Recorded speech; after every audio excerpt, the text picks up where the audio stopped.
Hello and welcome back to this special edition of 5-Minute Geography with me, Stephen Doyle, explaining as simply as possible the world around us. This week in 5-Minute Geography, I give you another insight to another of my online lectures. In this lecture, we look at a specific global climate. We focus in on cool, temperate, oceanic.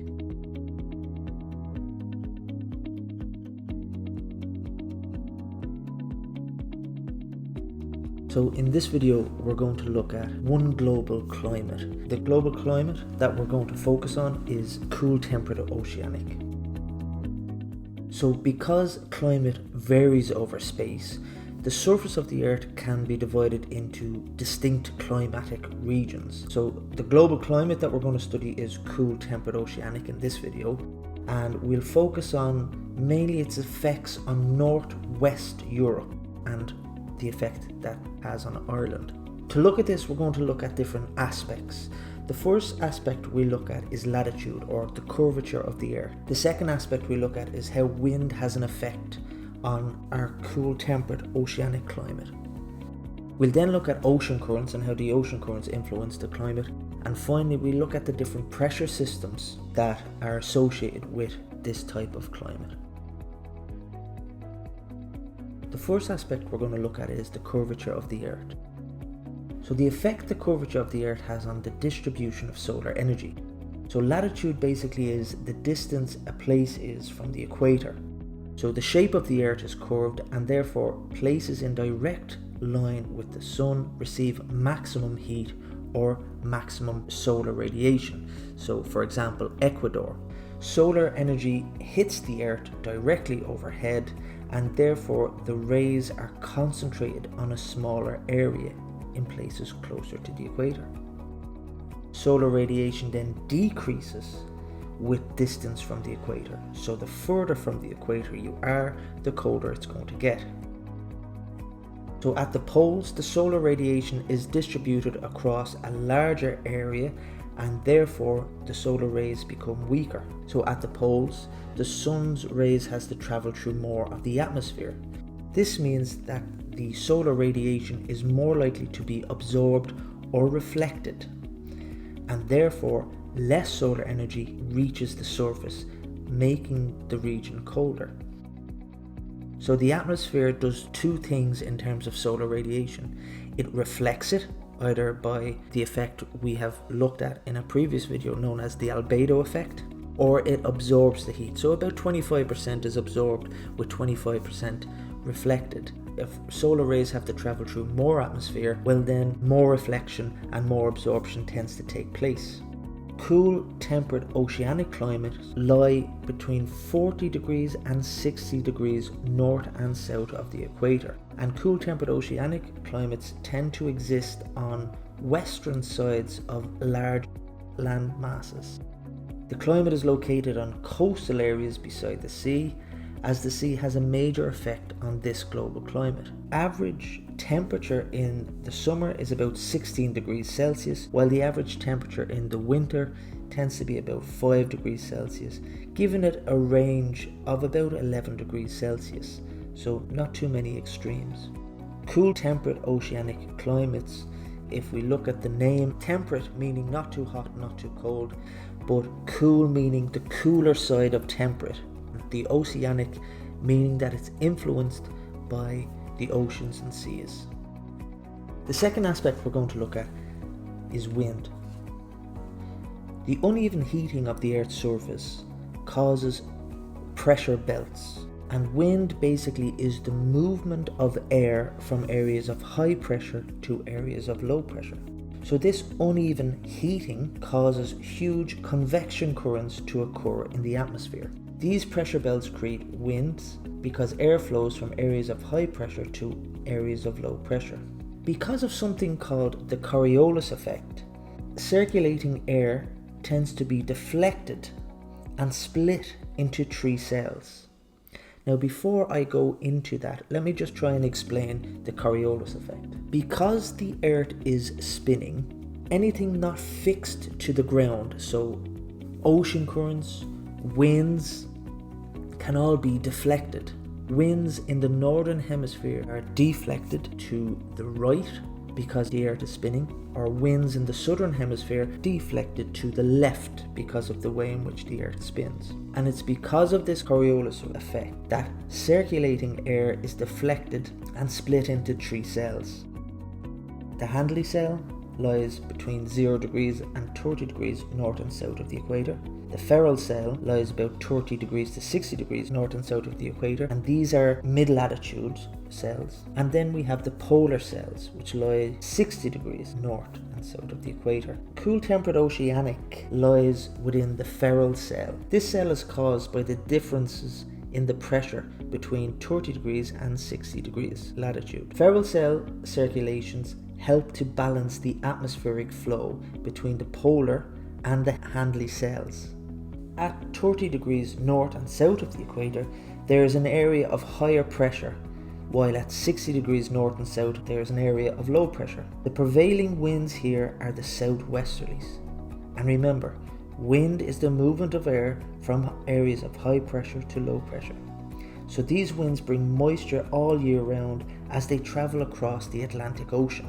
Because they're traveling across the Atlantic Ocean, this causes moisture in the wind, bringing with it rain. So for example, Ireland's winter maximum rainfall is about 2,500 mils. So these winds originate in subtropical zones, so warm air, okay, and warm air carries moisture, particularly if it's traveling over a large body of water. So this air converges with the polar front. So this warm air, tropical air, converging with this polar frontal air, the cold air, forms a thing called a depression. And this forms out at sea, then travels inland. And these winds drive the ocean currents. So for example, it's these winds that drive the North Atlantic drift. The third aspect is ocean currents. And it's these ocean currents that are responsible for this distinct global climate. The temperature of a region is strongly influenced by the seas and lakes or any large body of water. Land and sea absorb heat or solar radiation at different rates. So the sea acts basically like a huge storage heater. It heats up slowly over the summer, and by the time winter comes around, it's much warmer than the land. Over the winter months, the sea gradually loses its heat to the winds that travel over it. These winds then blow over the land and moderate winter temperatures. So we examined the influence of the southwesterly winds on Ireland in the last video we looked at, and we said the sea prevents extreme high temperatures and extreme low temperatures. It moderates temperatures. If we look at Ireland and Moscow, for example, Ireland and Moscow are more or less on the same latitude. However, Ireland's average summer temperatures are 16 degrees Celsius. Ireland's average winter temperatures are 5 degrees Celsius. If we compare this with Moscow, Moscow on average in the summer has a temperature of about 25 degrees Celsius. But in terms of winter, we're looking at minus 25 degrees Celsius, giving it a range of 50 degrees. So that's an extreme range. And it's these ocean currents and the influence of the ocean or large bodies of water has on the land that moderates these temperatures. And the reason why this happens is because land surfaces are opaque. So heat is absorbed only at the surface, while water, being more transparent, allows some solar radiation to penetrate to a depth of many meters and therefore absorbing solar radiation. Ocean currents are generated by something called salinity and temperature difference. Salinity meaning the amount of salt present in the water, and temperature differences meaning the differences between hot and cold water. These differences create density currents. So cold, salty water sinks, while warm, less salty water rises. Warm currents such as the North Atlantic drift raises the temperature of the air above it. So the air above it is influenced by the ocean currents themselves. It's because of this North Atlantic drift it keeps Ireland ice-free in the winter. The North Atlantic drift originates in the Gulf of Mexico and then travels towards Western Europe with the help of the winds. It not only keeps temperatures warmer and ports ice-free in the winter, but it also brings with it increased rainfall. So if we look at Western Ireland, on average yearly rainfall measures at about 2,500 mils, and if we come inland to the east coast, you're looking at about 800 mils of rain. The final aspect we look at is aspect number 4, which is pressure systems.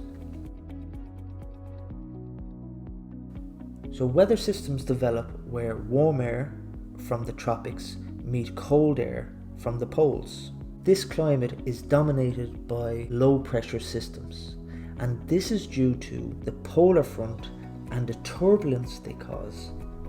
This turbulence at the polar front is caused by tropical air meeting cold air from the polar regions. Combining this with the rotation of the Earth, or the Coriolis effect, this causes an indentation in the polar front. Warm air then is pushed into the cold air and form a warm front. At the same time, cold air moves into the warm air, forming a cold front with the help of the winds. These pressure systems bring rain and wind, as well as very unsettled weather. This climate, cool temperate oceanic, also contains high pressure systems. These are known as anticyclones, which is a large, slow moving body of cold air falling eastwards.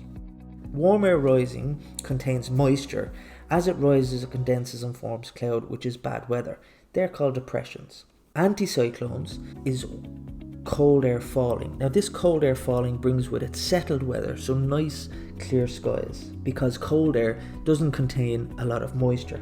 So these pressure systems form over the continent and bring with them clear skies, sun and very little wind.